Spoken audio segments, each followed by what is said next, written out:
অসম আদৰ্শ বিদ্যালয় বিহুভাঙত বিনামূলীয়া চিকিৎসা শিবিৰ সম্পন্ন। অসম আদৰ্শ বিদ্যালয় বিহুভাঙৰ সৌজন্যত JN শৰ্মা মেমৰিয়েল হাস্পতালৰ সহযোগত বিদ্যালয় প্ৰাংগণত বিনামূলীয়া চিকিৎসা শিবিৰ এটি অনুষ্ঠিত হৈ যায়। JN শৰ্মা মেমৰিয়েল হাস্পতালৰ পৰিচালন সঞ্চালক জুম গোস্বামীয়ে নেতৃত্ব বহন কৰা আৰু ডক্টৰ লাল বাহাৰ শেখ চিকিৎসা সেৱা প্ৰদান কৰা শিবিৰত বিদ্যালয়ৰ শিক্ষাৰ্থী অভিভাৱকে সম্বন্ধিতে অঞ্চলটিৰ শতাধিক ৰোগীয়ে চিকিৎসা সেৱা গ্ৰহণ কৰে। উক্ত শিবিৰত বিনামূলীয়া ঔষধো বিতৰণ কৰা হয়। উল্লেখযোগ্য যে অসম আদৰ্শ বিদ্যালয় বিহুভাঙৰ পৰিচালন সঞ্চালক মৃদুল ডেকা আৰু সহকাৰী সঞ্চালক কমলেশ্বৰ ডেকাৰ তত্বাৱধানত গঢ় লৈ উঠা বিদ্যালয়খনিয়ে জন্মলগ্নৰে পৰা ছাত্ৰ ছাত্ৰীসকলৰ শৈক্ষিক দিশৰ উপৰিও স্বাস্থ্যৰ ওপৰতো গুৰুত্ব প্ৰদান কৰি আহিছে।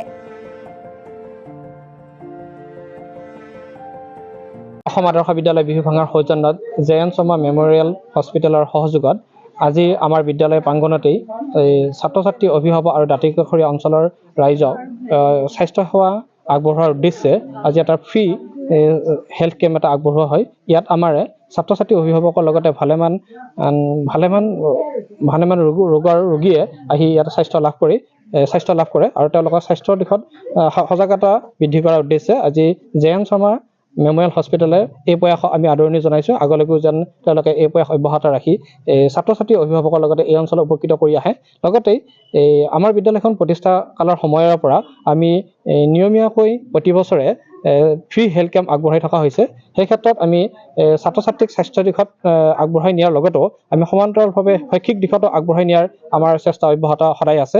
গতিকে আগন্তুক শিক্ষাবৰ্ষ যে 2025-26 শিক্ষাবৰ্ষৰ বাবেও আমাৰ বিদ্যালয়ৰ নামভৰ্তি প্ৰপত্ৰ ইতিমধ্যে মুকলি হৈছে। তাৰ বাবে আমি এইবাৰৰ কুহি শ্ৰেণীৰ পৰা 6ষ্ঠ শ্ৰেণীলৈ নামভৰ্তিৰ ব্যৱস্থা কৰিছোঁ। ইচ্ছুক ছাত্ৰ ছাত্ৰী লগতে অভিভাৱক আৰু এই অঞ্চলৰ ৰাইজৰ সহযোগত আমাৰ বিদ্যালয়খনৰ এটা শৈক্ষিক বাতাবৰণ এটা নৱ ল'ব বুলি আমি আশাবাদী।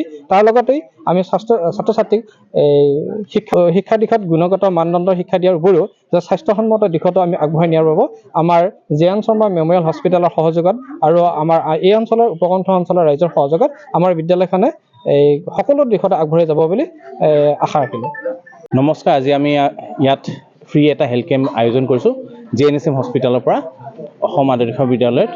আৰু যিহেতু আমি দেখিছোঁ যে এতিয়া এইটো ছিজনত আপোনাৰ মানুহৰ কাহ চৰ্দি বহুত হয়, তো সেইকাৰণে আমি ফ'কাছ কৰিছোঁ যাতে মানুহখিনিয়ে গম পায় যে এই ভাইৰেল ইনফেকশ্যনবোৰ ঠিক কৰাটো বহুত দৰকাৰ আৰু হস্পিটেল যাব লাগে যদি বেছিকৈ বেমাৰ হয়। এতিয়া যেনেকৈ বহুত মানুহৰ আমি আল্ট্ৰাচাউণ্ড লিখিছোঁ আৰু আল্ট্ৰাচাউণ্ড আমি কৈছোঁ যে যদি চৰকাৰী হস্পিটেল নহয় আমাৰ তাত আহি পেলাই ডিছকাউণ্টত কৰিব পাৰে আৰু যাতে চিকিৎসাটো মানে মানুহে ফ'কাছ কৰে, মানে ইগন'ৰ নকৰে। কাৰণ এইটো সময়ত আপোনাৰ মানুহৰ শৰীৰটো দুৰ্বল বেছিকৈ হয় আৰু ঠাণ্ডা বতৰ বেমাৰো বাঢ়ে। সেইখিনি কথা আছিল। বাকী আমাৰ ইয়াত বহুত ভাল সহযোগ পাইছোঁ আমি স্কুলৰ পৰা, তো বহুত ধন্যবাদ জনাইছোঁ ৰাইজক আৰু ভাল ৰেছপন্সো পাইছোঁ। ভালেমান মানুহ আহিছে আমাৰ ইয়াত। ধন্যবাদ। পাথৰিঘাটিৰ পৰা সুনীল চহৰীয়া ৰিপৰ্ট, গ্ল'বেল এনি।